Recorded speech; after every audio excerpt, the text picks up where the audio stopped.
안녕하세요. 호락호락한 신약 통독의 이준희 목사입니다. 오늘은 영상으로는 38번째, 일수로는 39번째 날이 되겠습니다.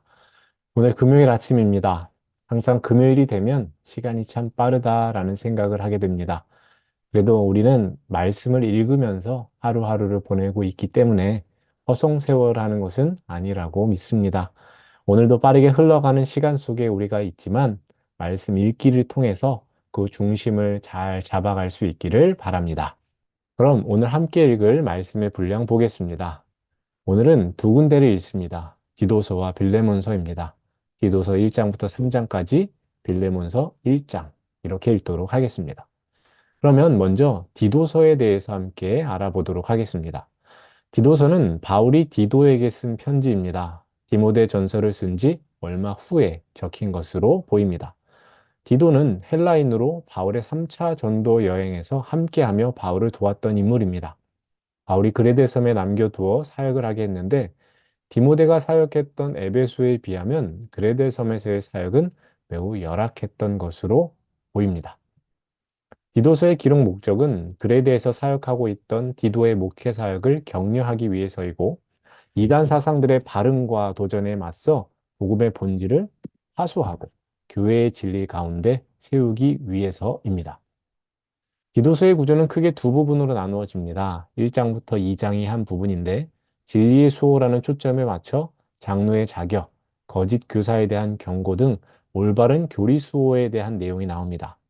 3장부터 4장이 또 한 부분으로 진리의 선포라는 것에 초점을 맞춰서 바른 교훈과 선한 일에 대한 권면, 그리고 올바른 삶의 실천에 대한 내용이 나옵니다. 핵심 구절은 디도서 2장 14절입니다. 그가 우리를 대신하여 자신을 주심은 모든 불법에서 우리를 속량하시고 우리를 깨끗하게 하사 선한 일을 열심히 하는 자기 백성이 되게 하려 하심이라. 아멘. 디도서 1장부터 보겠습니다. 바울은 디도에게 문안 인사를 전하며 바울이 하나님께로부터 사명을 받았듯이 디도도 동일한 명령을 받았음을 일깨워 줍니다. 그레데섬 각 지역의 장로들을 세우되 어떤 이들을 세워야 하는지에 대해서 언급합니다. 바울은 교인들을 돌아보고 교회를 인도하는 직분인 장로의 자격으로 책망할 것이 없는 인격자여야 하고 신앙적으로도 성숙해야 되고 다른 이들을 하나님의 말씀으로 권면하며 말씀을 거스르는 자들을 책망할 수 있어야 한다고 하였습니다. 이는 디모데전서 3장에서 감독의 자격에 대해서 이야기한 것과 동일합니다. 할례당을 비롯한 거짓 교사들에 대해 경고합니다. 사악하고 게으른 자들을 엄히 꾸짖어 허탄하고 진리를 배반하는 무리들로부터 성도들을 보호할 것을 명합니다. 2장입니다. 바울은 교회 내에 남녀노소 여러 부류의 성도들을 어떻게 양육할 것인가에 대해서 교훈합니다. 나이든 여자들이 교회의 젊은 여자들에게 선한 것을 가르치라고 명하는데 이를 통해 여자들이 교회에서 가르치는 것을 전적으로 금한 것은 아니다라는 것을 알게 됩니다. 목회자는 모든 면에서 성도들에게 본이 되어야 함을 언급합니다. 성도들을 구원하시는 하나님의 목적은 그들이 경건한 삶으로 하나님과 그리스도의 영광을 드러내게 하는 것이라고 합니다. 더불어 이 복음을 증거하라고 권면하면서 책망함에 있어 누구에게든지 업신여김을 받지 말라 합니다. 3장입니다. 바울은 선한 일에 대한 권면을 이어갑니다. 성도들이 국가 위정자들과 불신자들에게 취할 태도와 시민으로서의 의무에 대해 훈계하며 하나님의 자비와 사랑으로 구원을 받아 그리스도의 은혜 안에서 누리는 영생의 소망에 대해서 가르칩니다. 복음의 진리에 대해 굳세게 증거하여 믿는 자들로 선한 일에 힘쓰게 할 것이며 어리석은 변론과 족보, 율법 등에 대한 헛된 분쟁과 다툼을 피할 것을 권면합니다. 마지막으로 바울은 디도에게 니고볼리로 급히 와서 자기와 함께 겨울을 보내기를 원하는 자신의 바람을 전하면서 편지를 마무리합니다. 그럼 빌레몬서를 보도록 하겠습니다. 빌레몬서는 바울이 빌레몬에게 쓴 편지입니다. 바울의 서신 중 가장 짧으며 개인적인 성격이 강합니다. 바울이 로마 감옥에 1차로 투옥되었던 주 60년에서 61년경 사이에 기록된 것으로 보입니다. 빌레몬서의 기록 목적은 그리스도 안에서 오네시모의 허물을 빌레몬이 용서하고 그를 형제로 받아들임으로써 성도의 믿음의 진실성을 삶 속에서 입증하기를 바라며 썼습니다. 그리고 빌레몬이 오네시모를 바울의 선교 사역의 동역자로 보내주기를 부탁하기 위해서 쓰였습니다. 빌레몬서의 주제는 그리스도인의 증거, 용서와 화해입니다. 빌레몬서는 크게 네 부분으로 나누어집니다. 1장 1절부터 7절까지에서는 빌레몬에 대한 감사의 내용이 나오고 8절부터 14절까지는 오네시모를 위한 부탁이, 또 15절에서 22절까지는 오네시모에 대한 추천이, 그리고 23절부터 25절까지에서는 문안 인사에 대한 내용이 나옵니다. 빌레몬서의 핵심 구절은 1장 16절입니다. 이후로는 종과 같이 대하지 아니하고 종 이상으로 곧 사랑받는 형제로 둘 자라. 내게 특별히 그러하거든 하물며 육신과 주 안에서 상관된 내게랴. 아멘. 그럼 말씀의 내용을 한번 찬찬히 살펴보겠습니다. 빌레몬은 골로새에 살고 있는 사람입니다. 사도 바울에 의해서 복음을 듣고 그리스도인이 되었습니다. 부자였던 그는 사도 바울이 골로새에서 선교할 때 누구보다도 열심히 도왔습니다. 그런 빌레몬에게 사도 바울이 편지를 쓴 이유는 빌레몬에게 부탁할 것이 있어서였습니다. 바로 오네시모를 용서해 줄 것을 권면하기 위함입니다. 그럼 빌레몬과 오네시모 사이에는 무슨 일이 있었는가? 빌레몬은 골로새 지역의 그리스도인입니다. 그는 돈이 많았고 여러 명의 노예들을 데리고 있을 만큼 큰 부자였는데 오네시모는 바로 그 빌레몬의 집에서 일하는 노예 중에 하나였습니다. 그런데 어느 날 오네시모가 주인 빌레몬의 돈을 가지고 도망을 갔습니다. 얼마의 돈을 가지고 도망쳤는지는 모르지만 오네시모가 돈을 갖고 도망을 가서 빌레몬은 적지 않은 피해를 입었던 것 같습니다. 당시는 로마가 다스리던 시절입니다. 이때 노예는 사람이 아닌 짐승으로 취급당했습니다. 노예가 주인을 피해 도망가다 잡히면 이마에 낙인이 찍히거나 목이나 배에 주인 이름이 새겨진 쇠사슬로 잠가 놓는다거나 심하면 죽임을 당할 수도 있었던 때입니다. 노예였던 오네시모가 도망갔다는 자체로 큰 죄를 지은 것이고 주인의 돈을 가지고 도망갔다는 것까지 더해지면 사형에도 처해질 수 있습니다. 이런 큰 죄를 지은 오네시모가 도망을 치다가 로마에서 사도 바울을 만납니다. 사도 바울을 만난 오네시모는 복음을 듣고 예수님을 영접하게 되었습니다. 그리고 로마에 갇힌 사도 바울을 도와 복음을 전하는 일을 하게 됩니다. 도망친 노예가 예수님을 믿고 복음을 전하는 일꾼이 된 것입니다. 그러나 문제는 오네시모가 여전히 주인의 돈을 가지고 도망친 노예라는 것입니다. 이것은 오네시모 자신이 꼭 해결해야 할 숙제입니다. 오네시모는 자신의 상황, 자신의 잘못으로 인한 결과에 대해 책임을 져야 하고 그것은 가장 먼저 주인인 빌레몬에게 용서를 받는 일입니다. 이런 상황에서 사도 바울은 주 안에서 형제가 된 오네시모를 위해서 빌레몬에게 편지를 쓴 겁니다. 사도 바울은 편지를 통하여 빌레몬에게 용서하라고 명령하지 않았습니다. 다만 부탁합니다. 오네시모가 잘못한 것을 두둔하지도 않았습니다.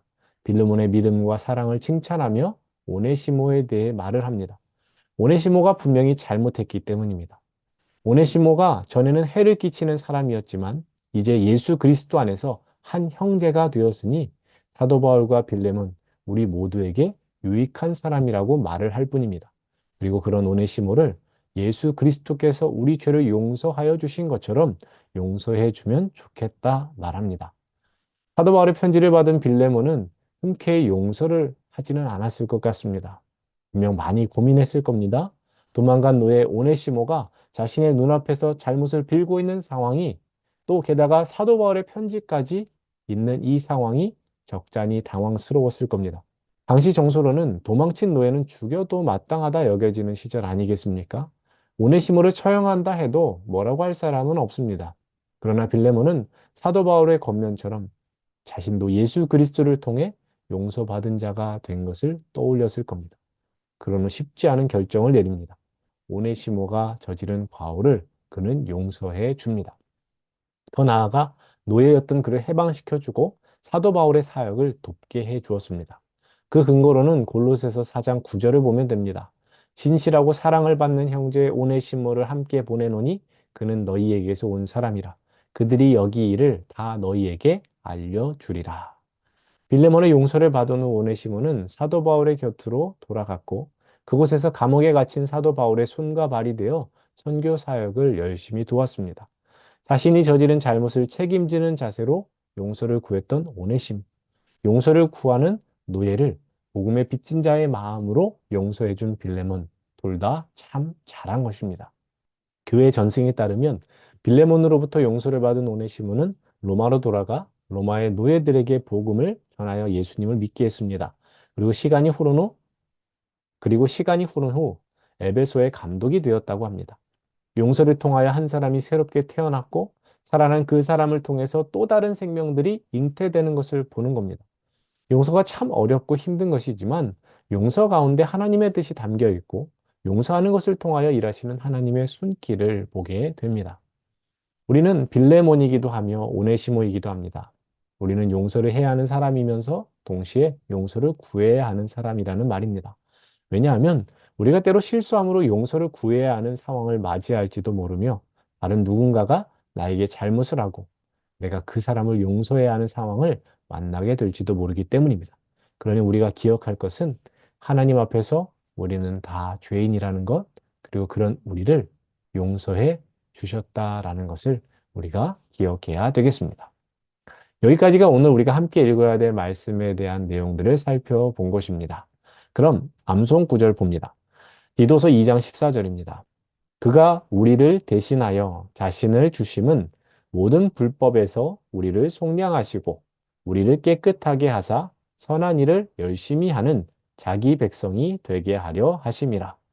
그가 우리를 자신을 주심은 모든 불법에서 우리를 속량하시고 우리를 선한 일을 열심히 하는 자기 백성이 되게 하려 하심이라. 그가 우리를 대신하여 자신을 주심은 우리를 속량하시고 우리를 깨끗하게 하사 선한 일을 열심히 하는 되게 하려 하심이라. 그가 대신하여 주심은 우리를 속량하시고 우리를 깨끗하게 하사 열심히 하는 되게 하려 하심이라. 그가 우리를 대신하여 자신을 주심은 모든 불법에서 우리를 속량하시고 우리를 깨끗하게 하사 선한 일을 열심히 하는 자기 백성이 되게 하려 하심이라. 아멘. 이 시간은 여러분의 통독 가운데 기쁨과 즐거움을 드리는 시간, 호락호락한 퀴즈, 오퀴즈의 시간입니다. 본래 빌레몬의 집에 종으로 도망을 쳤으나 바울을 만나서 복음을 듣고 복음의 일꾼이 되었던 이 사람은 누구인가요? 1번 오일시모, 2번 오이시모, 3번 오삼시모, 4번 오네시모, 5번 오오시모. 오늘 제가 준비한 영상은 여기까지입니다. 영상 잘 보셨다면 말씀 분량 읽으시고 암송도 하시고 퀴즈도 푸신 다음에 저에게 출석 문자 보내주시면 감사하겠습니다. 그럼 저는 내일 새로운 영상으로 여러분들을 찾아뵙도록 하겠습니다. 오늘도 우리는 신약으로 호락호락 합니다. 감사합니다.